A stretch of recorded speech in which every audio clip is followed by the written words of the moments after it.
Hey everyone, it's Alexa at Encircle Acupuncture in Nashville. Welcome to Acupressure Wednesday. Thanks for joining us. Today we have a guest, and I'm just going to wait for her to join us here. We're going to be talking about wrist pain and carpal tunnel, which I know is something that a lot of us deal with. And we're going to be joined by Faune Towery of Napa Acupuncture Practice in Napa, California. So we're going to give Faune a minute to join us, and then we're going to start talking about acupressure for wrist pain and carpal tunnel. I'm really excited to cover this topic because so many of us deal with that. So it looks like Faune is online, so we're going to add Faune here. Give Faune a minute to join us, and there you are. Hi, Faune. How are you? Good. Good morning. So good to see you. Well, I guess it's afternoon there. It's only 10 o'clock here. Just barely afternoon here in Nashville. And good morning to you in California. I'm so glad you're here. Thank you. Me too. Thank you for inviting me. Yeah, absolutely. So everyone, this is Faune Towery. She's from Napa Acupuncture Practice in Napa, California.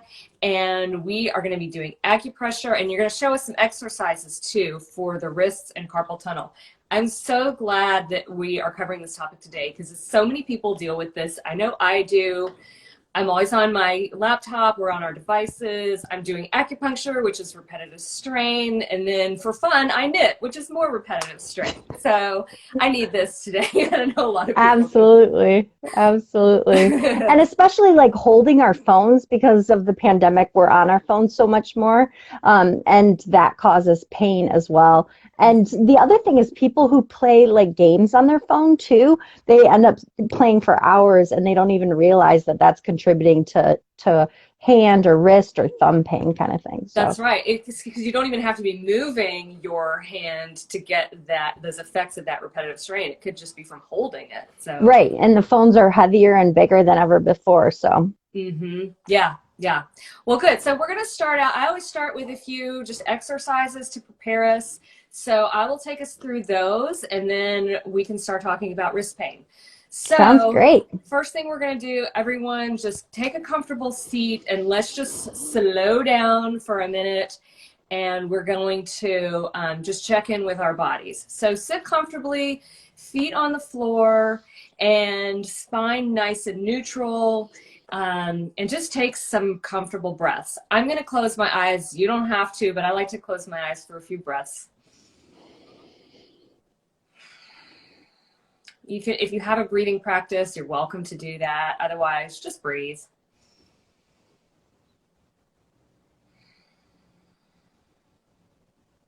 And just see how your body's feeling.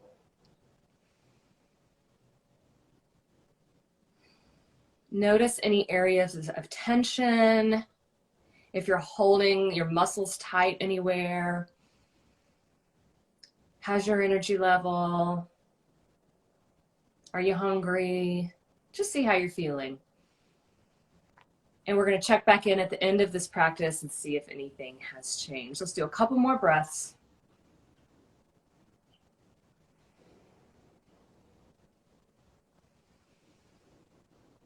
All right. That felt good already. So now we're going to do a gathering exercise just to bring in some qi from our environment and center it in our bodies, and then we'll be directing that qi during our acupressure practice. So for gathering, you can do that standing or sitting. I'm going to do it standing. It's going to be kind of hard to see on the split screen, but I'm going to back up a little bit. So you want to stand or sit with feet flat on the floor, about hip width apart, and you're going to inhale and raise your arms up overhead with your palms up, and then you're going to exhale and lower your palms. So let's do that a few times, nice, slow, and easy. Inhale. And exhale. Lower your palms down. And as you exhale, you can bring your palms to rest on your lower abdomen. Let's do that a few times. And exhale. And you want to imagine just gathering in some qi from your surroundings, some energy, and just bring that into your body. There's plenty of chi to go around, so take as much as you need. It's all good chi. We're just going to direct it. And let's do one more inhale. And exhale. Good. Now all that chi that we've brought in, we're going to now rub our hands together and direct that chi. Imagine it going out to your hands and your fingertips. And want to get your hands nice and warm. Your skin will probably start to change colors. Maybe get red, maybe get dark. All right, so I got nice tingly palms now. All that chi we gathered is now ready to be directed. Okay, so Faune, I'm going to turn it over to you and let you talk about your approach to wrist pain and carpal tunnel. Okay, sounds good. So this is a qigong exercise, which I think is what we started with, if people don't know that. We're fancy.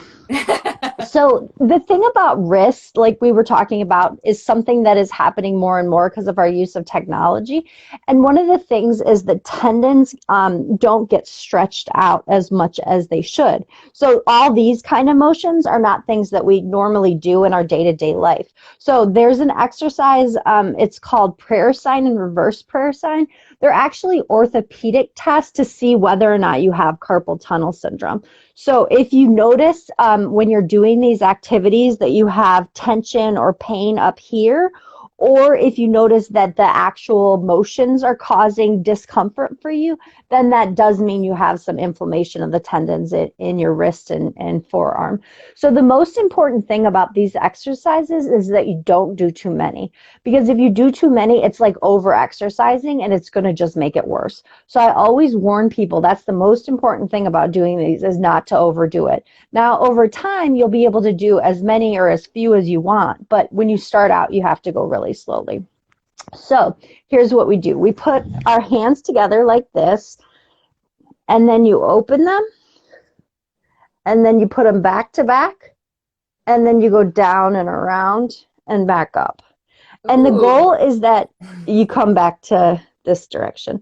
The goal is that when you put them, so you open it like this, the goal is that you put them completely flat against each other. Can you see that? So the fingers aren't entwined, they're just flat against each other. Oh, okay. So this way might be easier for you to see. Gotcha. So let's do that again. The way I explain this to patients is I say, read the book, back to back, down and around, and back up. And then I say, show me the book, back to back, down and around, and back up.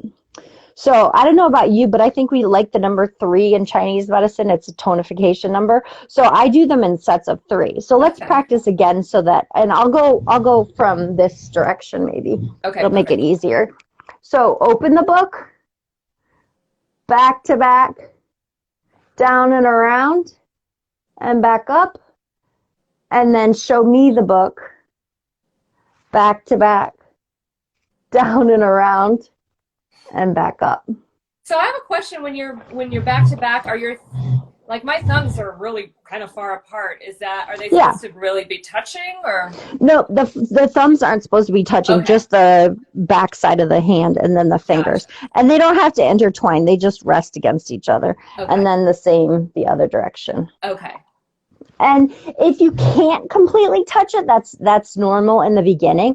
And then as time goes on, you'll be able to do it more and more, which is cool because then you can see the progress. Yeah. And the other thing is that all this tension in here and up in your elbow should get better over time too. Mm-hmm. So my mom, I taught her to do these during the pandemic because she was having pain in her thumb and in her hands.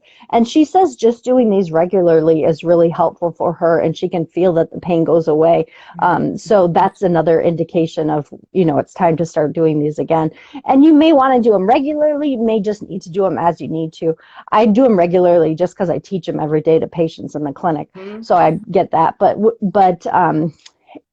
if I end up reading for too long on my phone, then I'll do it as well. Mm-hmm. So let's practice one more time. So read the book, back to back, down and around, and back up. And then show me the book, back to back, down and around, and back up.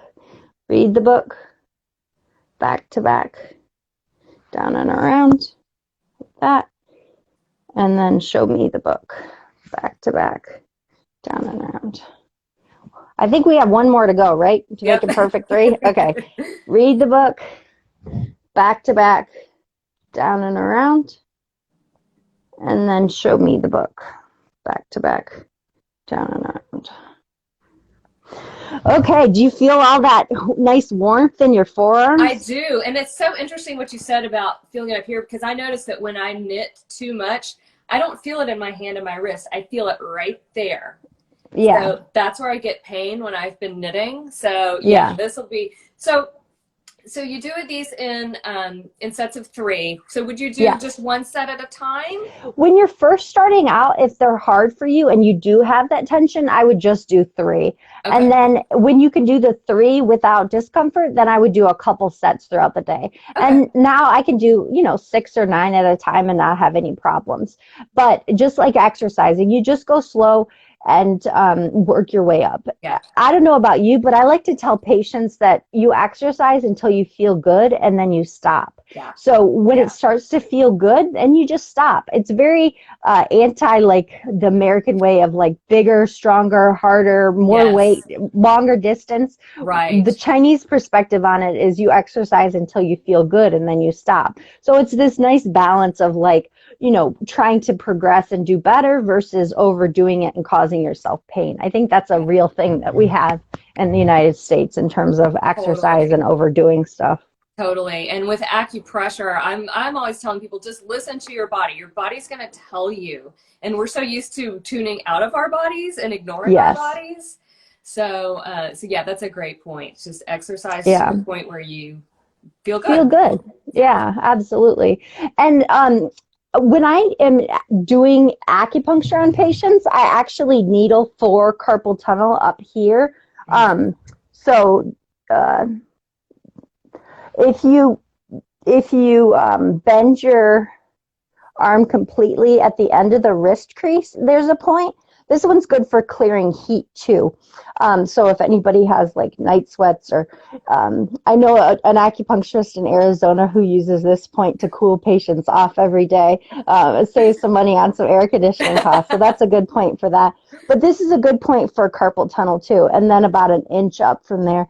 So the beauty of acupressure is you just do it wherever it's sore. You can't really do it wrong. And the worst you can do is you bruise yourself. But, obviously you're doing it too hard if you end up bruising yourself. Right. And just like you were saying, Alexa, you push until you feel the response in your body. One person described it as it should be the dominant sensation in your body. And then you're doing it wrong. Yeah. So, well, no, sorry. Then you're doing it right. When it's the dominant sensation. If it's painful, then you're not doing it right. Yeah. And then about 1 inch down is another point. Yeah. And this is still like on the large intestine channel. Yeah. You can also go a little medial, like 1 inch over from there. Yeah. So more on the inside part. Yep. Or on the right here is where it's really sore on me, on the opposite side of the tendon, closer to your body. And then you can go above too. And then on the inside here. So this is where the bone is, on the inside here of the bone. So anything that you feel in here that's tender is what's right. And everybody's different, right? Some people have more lateral pain. Some people have more medial pain. Some people it's more on the bone. So it's just wherever it's tender. And then don't forget to do both sides, because we like to do everything opposite sides in Chinese medicine. So like, if one hip's hurting, we use the opposite side to treat it. And elbows, I use a lot to treat hip pain, so you'll get an extra bonus with that. So like in here are good points too. Oh Just my depending gosh, that's upon. so tender on me. Isn't it amazing? Yes. It's humbling. Ooh, Yeah. and this point is good. The one that's an inch down from your elbow crease is also good for immunity. And Yes. that's something we all can benefit All need from. that. And that one's super tender on me too. And like this is Yeah. the one side that doesn't hurt, but it's really tender Yeah, on the that side where I point don't have pain. is sore. Yeah, it's interesting. And that's the other thing that I think is so fun is, I'll touch points and people are like, how do you know that's sore? And I'm like, it's what I do for a living, which is a lot of fun. So those are exercises they're the easiest ones that I really like to get all these tendons lubricated, to get them moving and things like that. A couple of non-acupuncture things I had thought of too is you can get a bowl of warm water and pour Epsom salts in it, and you leave it so that there's some Epsom salts that are dissolved in the bottom of the bowl, so you know that there's enough Epsom salt in it, and then you just soak your hands in it. And that will help to detoxify. It gets you the magnesium, which makes you, relax your body. You could do it at night before you go to bed. And that can help to relax the muscles too. And that's been really helpful for me. There was one time when I was in acupuncture school and I couldn't even lift a plate because I had done something wrong. And I was so humbled because just the Epsom salt was enough to make my hand pain go away. And I was like, oh my gosh, I can't believe something so simple works so well. So that's another cool thing that you can do to help yourself. And you can do it with your feet too. Sometimes I like to do that, just to feel more relaxed before I go to bed at night. Sometimes we forget that those really simple things work really well, and we don't need to do anything super aggressive. Right. The stuff that our great grandparents did. I mean, there's a reason they did it. Yeah, exactly. It's cheap. It's easy. Yep, exactly. Exactly. So if somebody, we were talking about the opposite sides. Like sometimes I find that people if they have a lot of pain on one side, they're so tender, and even just like the smallest amount of pressure is just really uncomfortable. So do you then go to the other side? I do. Yeah. And the other thing is I go to the opposite knee. So, so just like the outside of your elbow is helpful, the outside of your knee is helpful. I don't know if I can show you my knees, but I'll try. I don't know. I didn't plan on this. So that kind of works. There you go. So the outside of this knee right here corresponds with the lateral side of your elbow. And then the inside of your knee here corresponds with the inside of your elbow. And it's really easy because the inside treats the inside, the outside treats the outside of your elbows for when you're having the carpal tunnel, wrist, elbow pain kind of thing. And again, it's really easy. You just go with what's tender. So if it's more tender, closer inside. If it's tender, closer to the bone. Same thing with the outside. If it's closer here, there's two bones here. Sometimes between the bones is tender, or sometimes behind the bone just is tender. And all of those are really great options for people when it's too sore to put them locally on your actual elbow. Yeah. And I love that because really you can just experiment on yourself. You don't have to know the names of the points and the channels. Exactly. We don't have to include any of that stuff. That's for us to know. You don't have to know that. You just go where it's tender. Yeah, exactly. And kind of the thinking is that you mirror image the body. So if you're sore in one elbow, you use the corresponding joint on the opposite side. So elbow, knee. And it gets more intricate than that, but that's to me is the simplest way to do it. So like if you're hip is sore, you can use the shoulder. You could use the elbow too, but if you can get to the shoulder, use the shoulder. Just feel around for a tender spot. And again, your body's going to give you feedback. Which is wonderful because it makes it so easy for people to be able to help themselves at home, which, is priceless in this time when it can be hard to get out. And and you could do it anytime. It's free. I know. Comfort of your home. What's better than free self-care? It's great. Right? Exactly.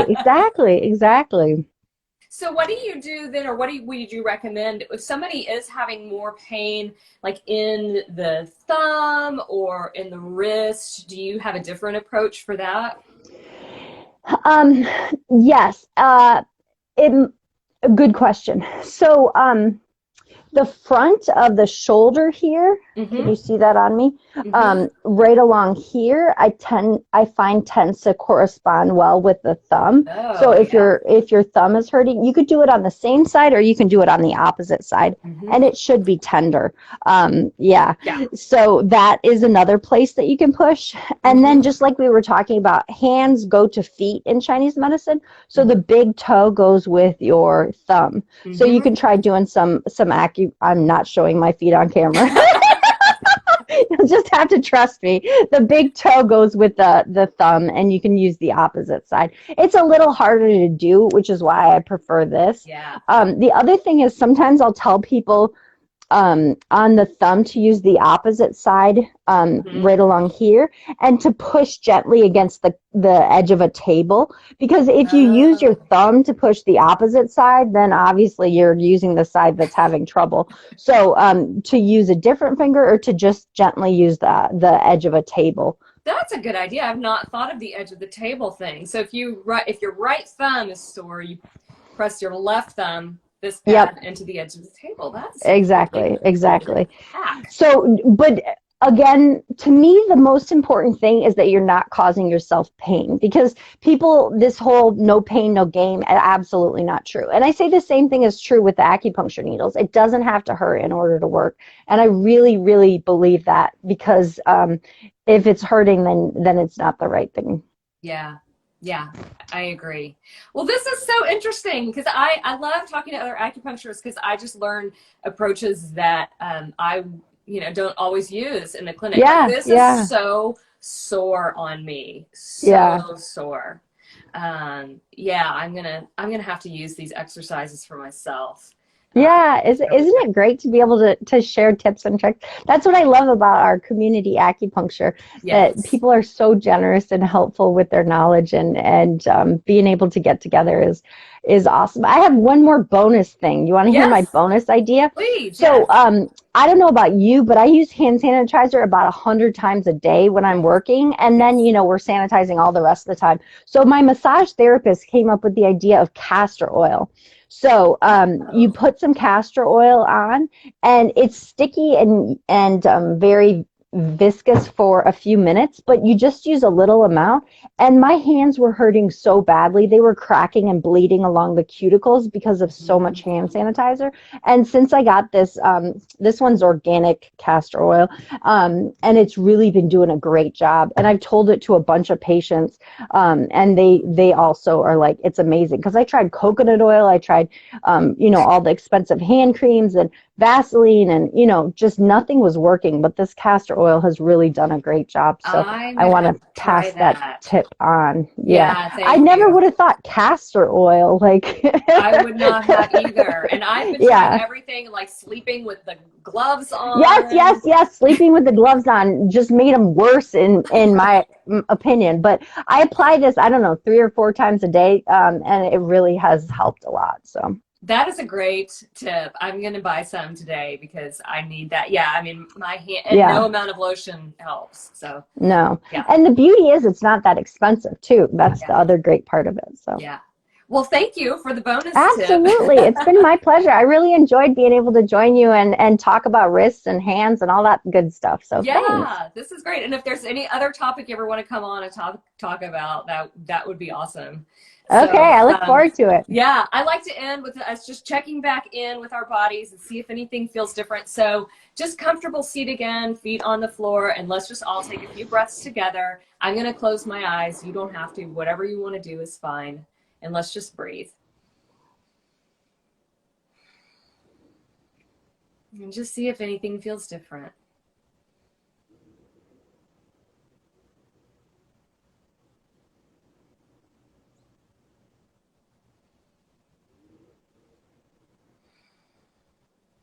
I can really feel these spots up here where I was pressing.